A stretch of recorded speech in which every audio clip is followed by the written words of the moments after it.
Samantala, change is really coming daw. Kitang-kita ngayon yan sa Divisoria sa Baclaran at Baclaran. Dahil kung dati nagkalat ng mga vendor sa kalsada, ngayon ay malinis na sila at maaliwalas na sa mata. Nagkaisa daw ang mga vendor na nakatira doon na linisin at ayusin ang lugar nila in support of the President's call for change para naman daw maging inspirasyon sila sa ibang tao to also change for the better. Ang taray. Oh, sana pagpatuloy nila kasi dati pa naman yung MMDA for instance, trying ginagawa to clean talaga it. yan, kaya lang bumabalik sila ulit. Totoo. So I wonder kung saan sila bagong pupwesto kasi kailangan magtrabaho pa rin sila, di ba?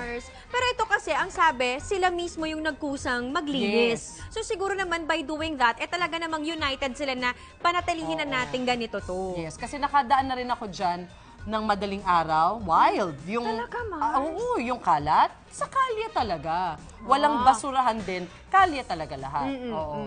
So Ayan tapat mo, naman. linis mo.